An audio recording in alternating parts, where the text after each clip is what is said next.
Good day po everyone! So andito na naman po tayo para sa isang pwede natin pagkakitaan.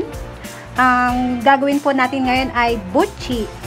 So andito po yung mga ingredients para sa dough.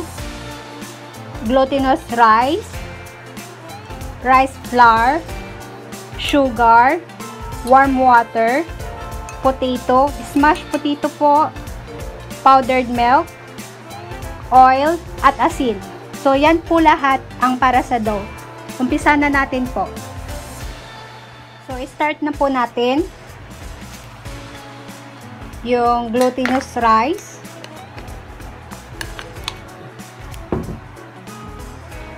Rice flour.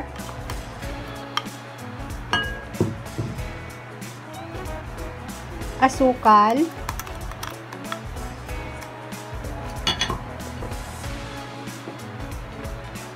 Powdered milk, asin. So, i-mix muna natin sila.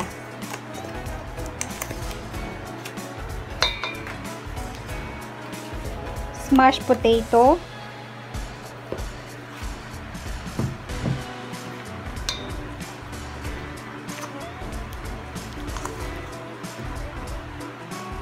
oil,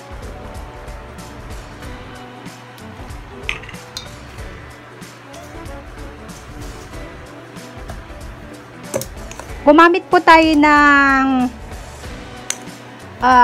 rice flour para hindi po makunat yung butchi natin. Napapansin nyo ba yung iba po na pag yung ibang gumagawa na matigas siya pag lumamig na, ito po hindi. Tapos yun din po yung patatas po, para malambot po siya kahit malamig na yung butchi natin. So yung dalawang yun nakakatulong, yung rice flour tsaka patatas po.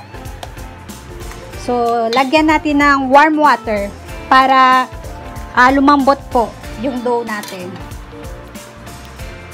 Dahan-dahan lang po, estimate nyo lang po, baka masobran sa tubig.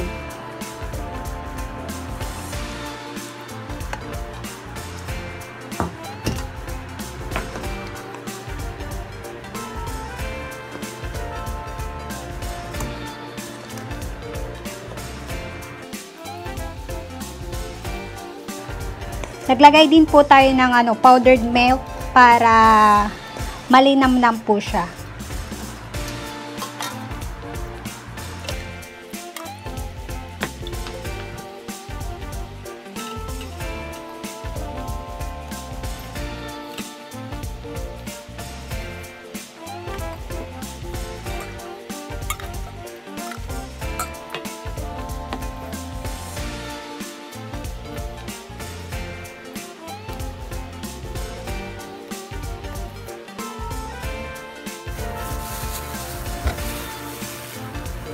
So, need na po natin siya imasa. Yung sa tubig po, ano po yan eh. Iba-iba kasi yung absorption ng water, kaya bantayan nyo lang po siya. Dapat hindi po siya sobrang basa at hindi po siya, tuyot.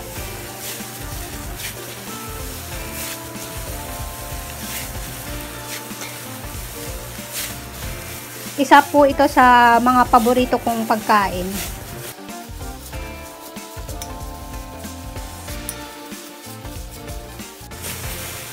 So, yan po yung texture niya. Hindi basa at hindi po tuyot. So, asa po natin siyang mabuti. Yan. Pwede na po ito. Hindi siya dry, hindi po siya sobrang basa. So, pagkatapos po natin siyang imasa, pagpahingain po natin yung dough para maganda yung kalalabasan niya. Yan.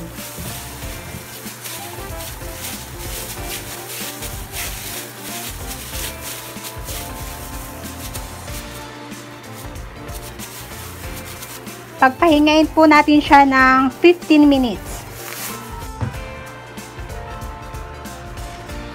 After 15 minutes na nakapag-rest yung dough, start na natin.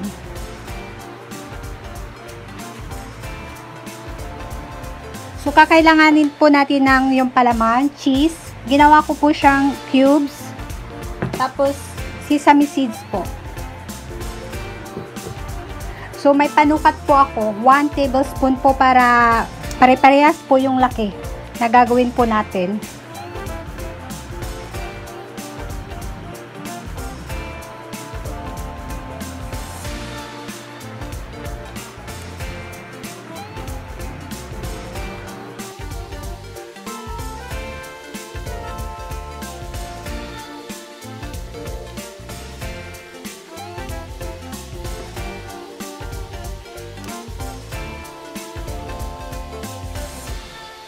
So, may kunting oil po ako dito. Ipapahid ko po ito sa kamay ko para hindi po dumikit yung dough natin.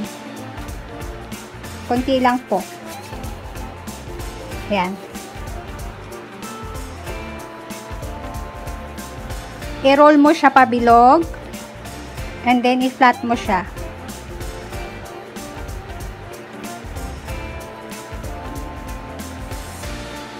Paglagay ng palaman.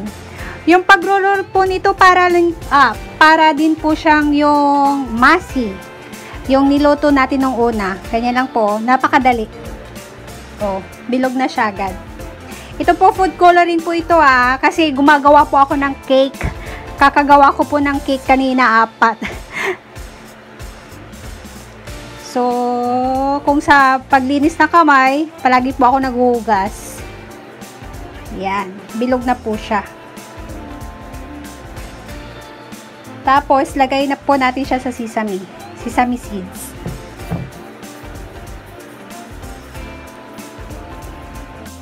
I-roll po natin uli.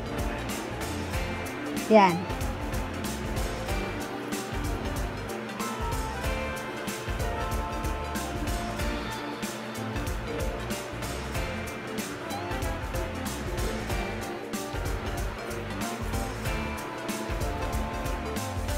So, natapos na po natin yung pagbilog mold ng buchi.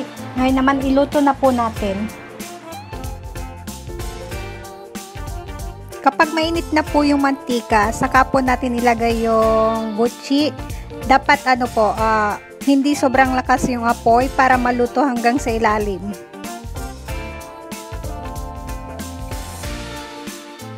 So, bali-balita rin po natin siya i-check. Basta yung apoy para sa akin mahina lang para maluto hanggang sa ilalim kasi mabilis po siyang mag-brown. So ayan na po, luto na po siya. Titikman natin mamaya. Sobrang daling gawin niya. So tikiman time na. Ito bagong luto po itong titikman ko.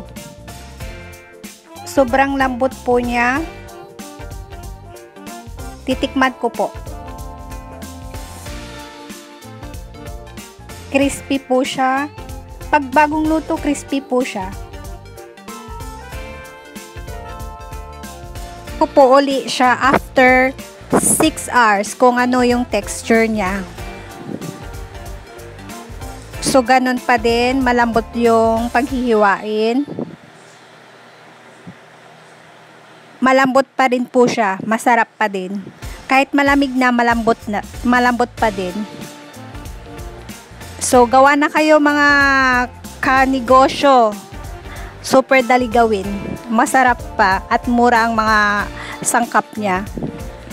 Salamat po sa panonood.